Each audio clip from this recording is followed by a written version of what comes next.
Merci beaucoup, Monsieur le Président de l'association Supélec, Centrale Supélec. Merci d'avoir rappelé le nom des intervenants. Vous voyez que c'est un très beau concentré d'intelligence et qu'on va avoir une très belle journée, une très belle matinée à décrypter, à analyser tous ces enjeux. Je voulais donc merci Semstafa pour ton intervention qui était attendue, pour ton appel qui est entendu.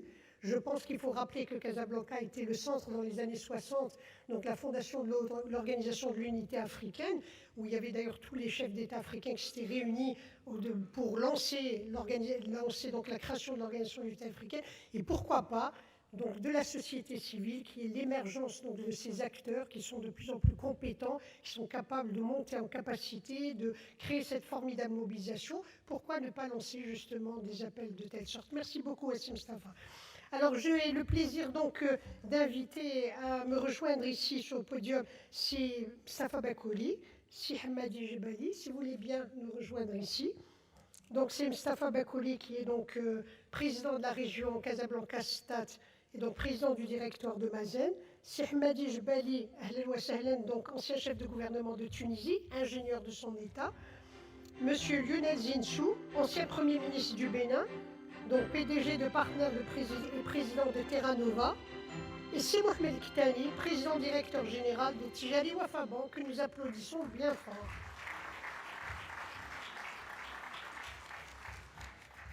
Donc, je disais tout à l'heure que c'est Mustafa Bakoli, c'est Mustafa Bakoli, grand commis de l'État, et ce qu'on appelle ces managers inspirants. Vous savez, c'est une nouvelle formule inspirant, capable de fédérer, capable de lancer toute une dynamique. C'est Mustafa Bakoli, ingénieur des ponts et chaussées, avec une formation très forte en finance, a porté et a suivi parce que je me souviens toujours cette phrase, il disait le plus difficile est de trouver les porteurs et ensuite la mise en œuvre, parce que c'est la mise en œuvre qui est le plus difficile. Donc d'énormes projets en tant que directeur général de la CDG de 2001 à 2009, je pense au Technoparc, je pense à l'incubation de projets comme Tangemed, etc., etc. Le 30 décembre 2009, Sa Majesté le Roi l'a nommé à la tête de l'Agence marocaine de l'énergie solaire, Mazen, donc avec une ambition, celle de porter à 42% la part des énergies renouvelables dans le mix énergique à hauteur de 2020. Il y a question de 2020, donc porté à 42%. Donc, autre ambition, c'est celle d'accélérer la cadence de l'intégration locale, c'est très important, en créant des écosystèmes, s'ouvrir aux nouveaux métiers et secteurs, et faire surtout, là ce qui est intéressant, ce qu'il a dit hier dans une conférence de presse, faire du secteur énergie renouvelable un vecteur d'intégration régionale et continentale. Merci beaucoup, Sibakoli, malgré un agenda très chargé, d'être avec nous ce matin. Nous vous écoutons avec beaucoup d'intérêt.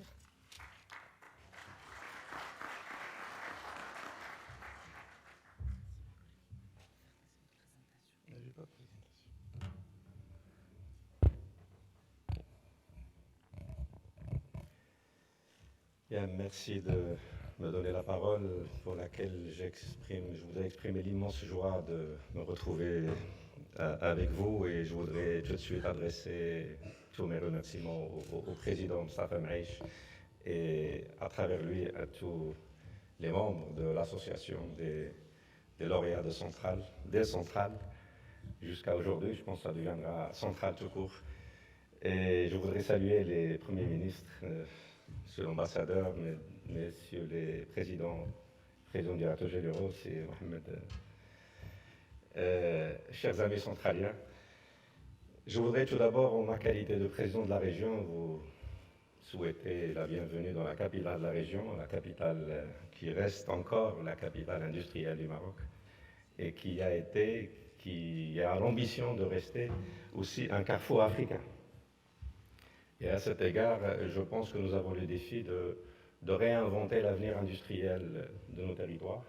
Et à cet égard, Casablanca Stade se veut comme ambition de maintenir sa position industrielle tout en réussissant son ouverture sur le reste des régions du Maroc et également à l'international qui est une nouvelle perspective. Et nous pensons que l'ouverture sur l'Afrique fait partie des priorités à cet égard. D'abord, les potentiels qui sont rappelés, qui ont été rappelés encore aujourd'hui, sont encore plus avérés aujourd'hui, les potentiels économiques, les potentiels humains. Et je rajouterai peut-être que ces potentiels et leur valorisation, je crois qu'aujourd'hui plus qu'avant, deviennent une nécessité.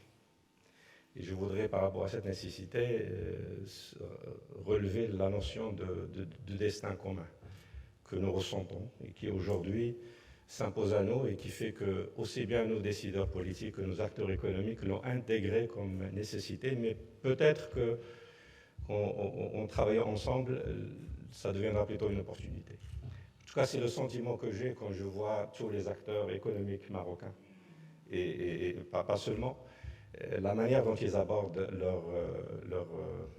leur évolution sur l'Afrique, leur évolution pour ceux qui n'y sont pas encore, et leur présence pour ceux qui y sont. Et je crois que ça nécessite ou ça permet encore de faire plus, dans le sens d'un meilleur travail ensemble. Je ne doute pas que c'est un élément qui est dans la conscience de tous les acteurs qui au quotidien doivent réussir leur partenariat avec les pays africains. Je pense évidemment au secteur bancaire, au secteur des assurances, au secteur de l'immobilier, aux télécommunications. Alors tout ceci est un maillage intéressant qui devrait faciliter à ce que d'autres acteurs, notamment les petites et moyennes entreprises, puissent aussi faire le pas et densifier ce réseau, tout en poussant à ce que des acteurs locaux, je crois qu'il n'y aura pas de succès sans cela, des acteurs locaux basés sur les compétences qui aujourd'hui sont de plus en plus importantes au niveau africain, puissent faire partie de... Alors au niveau territorial, nous donnons comme mission, parce que c'est la nôtre, mais nous voulons l'assumer pleinement, d'œuvrer aussi aux côtés de ces acteurs à accroître la compétitivité des territoires et donc leur compétitivité, aussi bien ici qu'ailleurs.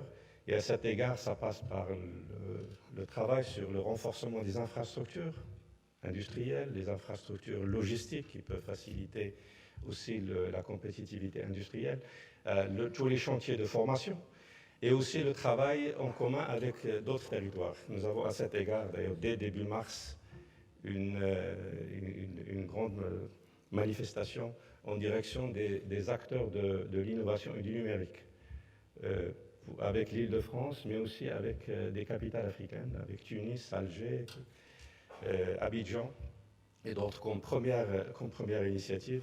Et évidemment, notre ambition, c'est de l'amplifier pour parler plus largement de l'industrie, de développement de zones d'activité,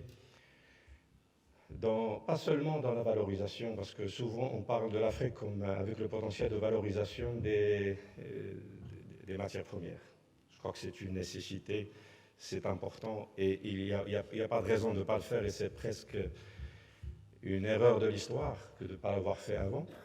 Mais il faut aussi avoir à l'esprit le potentiel d'industrialisation pour tous les produits dont l'Afrique a besoin. Quand on parle de 2 milliards à horizon 2050, c'est déjà des marchés immédiatement présents qu'il faut aussi chercher à adresser en produisant localement les produits qui devraient être consommés localement, y compris en important parfois des intrants d'ailleurs. Mais pour réussir l'industrie, il ne suffit pas de la décréter. Donc il y a quelques, ça a été rappelé aussi, il faut des personnes convaincues, il faut des porteurs de vision, pas seulement de projets. Avant les projets, il faut des porteurs de vision. Et ça interpelle directement les responsables politiques, bien évidemment. Et ça interpelle aussi quelques capitaines d'industrie. Et je sais qu'ils existent, et en particulier en Afrique, des capitaines d'industrie qui pensent intérêt de leur continent avant, au-delà et en parallèle au développement de leurs propres affaires. Cette combinaison est fondamentale parce que l'industrie ne peut pas se développer du jour au lendemain et nécessite un parcours de combattants. Il faut vision, il faut l'appuyer sur des réalisations, des repères qui donnent confiance ensuite au reste. C'est comme ça que ça s'est fait un peu partout, et c'est comme ça que ça doit se faire.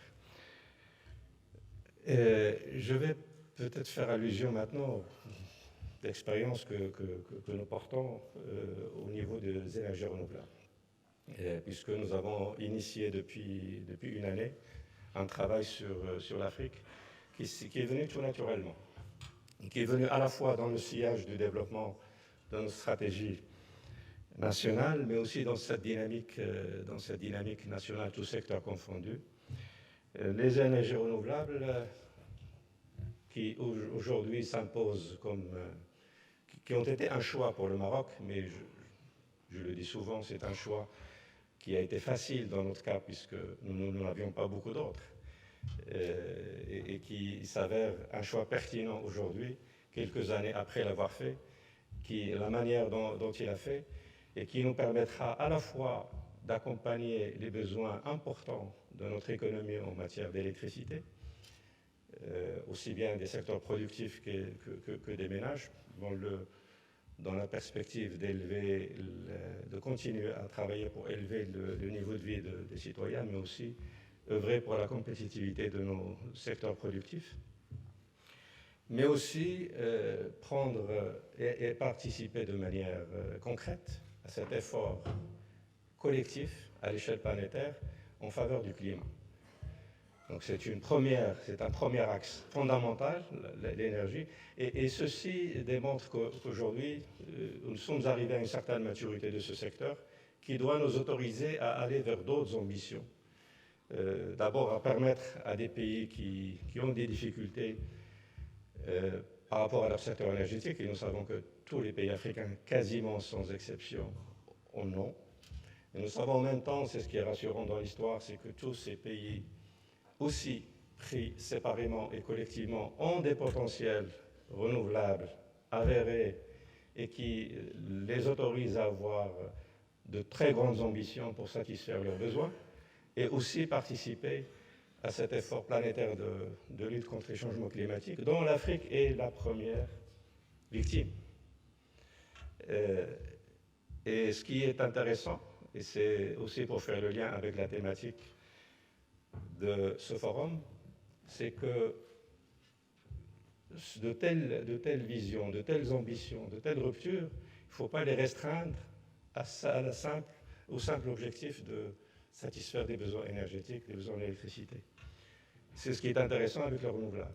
Il est possible d'appréhender à travers le renouvelable une ambition qui va au-delà et qui consisterait à créer un nouveau pan économique avec justement un volet industriel, un volet innovation, un volet formation de ressources humaines et créer en fait un écosystème de génération de valeur ajoutée qui pourrait être exercé localement plus facilement que d'autres secteurs. Il y a beaucoup de barrières dans nos esprits par rapport aux renouvelables. Et quand on décortique les projets ou les investissements qui sont nécessaires dans le cas des renouvelables, il y a beaucoup de choses qui sont faisables, qui peuvent être, entre guillemets, considérées comme basiques à faire localement, hormis certaines grandes pièces des centrales, telles que les turbines ou autres. Beaucoup de choses peuvent être faites localement, à condition de travailler pour avoir les tailles critiques pour que ces bases soient installées. Et à cet égard, je voudrais signaler la pertinence de raisonner en région. Parce que le problème de beaucoup de pays africains, c'est qu'il y aura une grande démographie, mais nous aurons une faible densité encore pour longtemps. Donc il faut travailler sur des échelles régionales de taille critique pour pouvoir avoir les bases industrielles, les infrastructures, parce qu'il ne suffit pas d'avoir les unités industrielles, il faut avoir aussi les infrastructures qui vont avec, aussi bien les lignes électriques, les routes, les connexions. Et ça suppose de travailler sur des espaces avec des bases démographiques plus larges. Le continent a une démographie qui est très très faible et qui fait que beaucoup d'investissements publics d'envergure se heurtent à cette difficulté de les rentabiliser dans des délais relativement raisonnables. Donc pour cette perspective, au niveau du Maroc et au niveau de Mazen, nous avons passé toute l'année 2017 à regarder de manière concrète ce qu'il est possible de faire avec tous ces pays, en tout cas qui nous ont sollicités, ceux que nous avons aussi approchés. Nous avons aujourd'hui une douzaine ou peut-être une quinzaine d'accords qui devraient, à partir de 2018, donner lieu à des concrétisations. Le plus souvent, sur deux volets. Un premier volet de coopération institutionnelle, qui est quasi général, et un deuxième volet qui est de développer ensemble, avec des institutions nationales, locales, des projets autour desquels il sera possible d'élargir, mais de travailler pour qu'il y ait ces visions.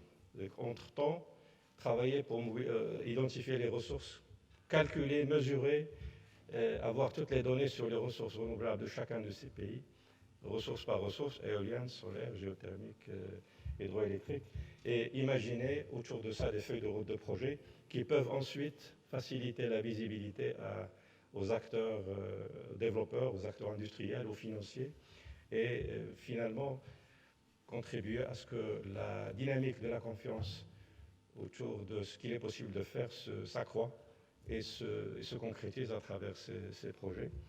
Donc 2018 sera probablement des projets africains en dehors des frontières qui pourront se concrétiser.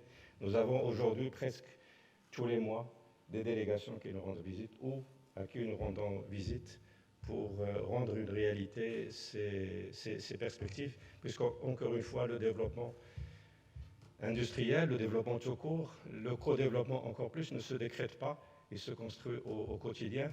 Et je voudrais évidemment saluer l'initiative de l'association pour la pertinence de ce forum, pour, j'en suis sûr, la contribution qu'il pourra apporter à cet effort collectif de travail ensemble pour le continent. Je vous remercie.